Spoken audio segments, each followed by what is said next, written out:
If you're considering to freelance in Australia, this guide will walk you through everything you need to know. It can be quite confusing on where to start or how to do it correctly and legally. So let me walk you through my tips and what I did as a freelancer in Australia.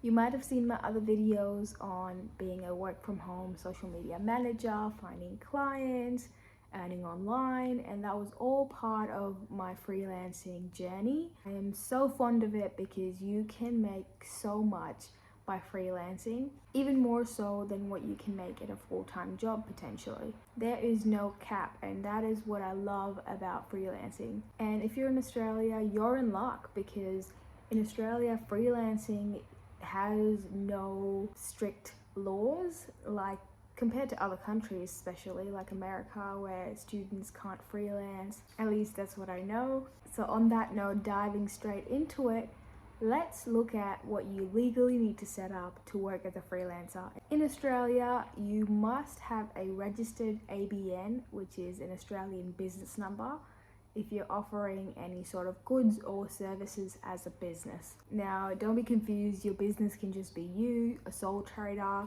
especially if you're earning more than $75,000 per year with your freelancing gig. You must register your ABN because that's how you can track how much tax you need to pay. It's pretty straightforward and it's free. Don't be confused by those websites online that sell you ABNs, because it is for free. You can apply on the Australian government website. I'll link it down below for reference. And depending on your industry, you might need to register for goods and services tax, which is GST. So when you invoice, this is another step, but every time you contract your freelancing services, you'll need to invoice to businesses, and you can find templates online on how to invoice. I'll link one down below that I use. You can message me directly on Instagram to know how to do that, and I'll help you out. Basically, there's got to be records of your work because you are getting paid that in your bank account, and it needs to come from valid sources or valid work, and they need to be knowing what you're up to gain that much amount of money. So you'll either need to register for goods and services tax, or you can include that in your services, which is what I did initially. I just included that as part of my services and paid tax at the end of the year, depending on how much I earned that year. If this is all confusing, trust me, it was for me as well. And now I think there's an app called Henry. Not sponsored, I have worked with them before, but they're an app basically where if you're a freelancer, they'll process your tax as you get paid, so you don't have to do it at the end of the financial year, gathering all your invoices, knowing how much you actually earned, and they take a percentage of every time you get paid, I think. So do look into that if you're curious or just worried about the tax part of things, but definitely register for an ABN because a lot of businesses will ask for that as well to work with you. Step 2 is to offer your services or a lower rate so you can create a portfolio. Building a portfolio, showcasing your work is really important as a freelancer. Whether you're a designer, writer, or developer, having a professional website, or even just a well-organized LinkedIn profile is crucial. I also set it up on Upwork, Fiverr, those freelancing types of websites, so that people can see my past work. Include samples of your work and testimonials in there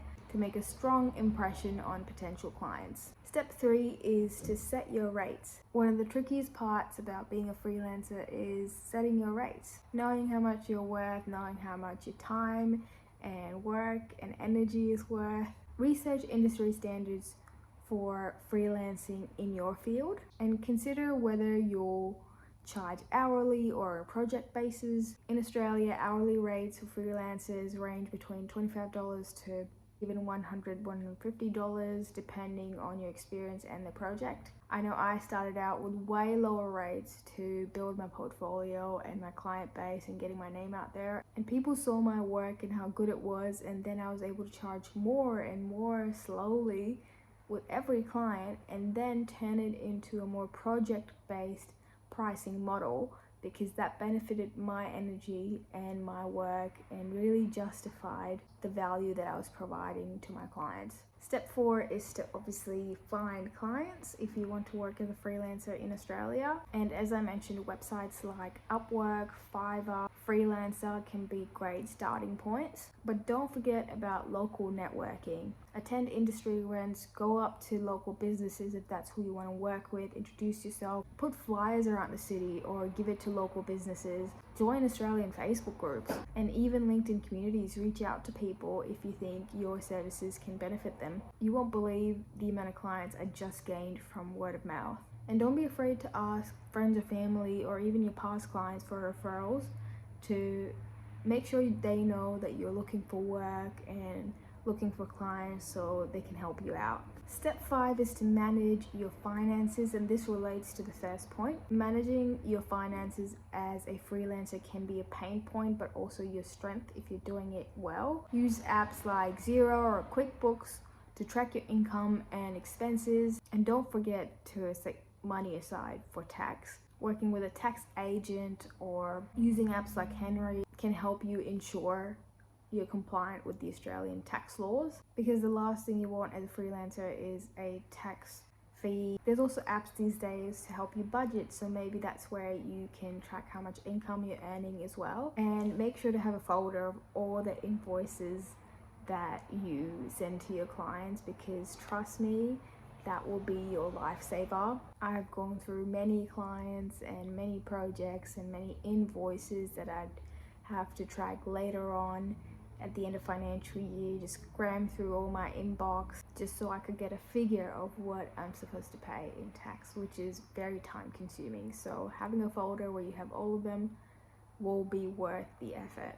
And there you have it. That's all the basics that you need to know to start as a freelancer in Australia, whether you're an international student, a traveler, or just looking to make some extra cash. From registering your ABN to finding clients, freelancing is a great way to earn flexibly. If you have any questions, feel free to reach out to me on Instagram or comment down below and I'll be happy to help you out.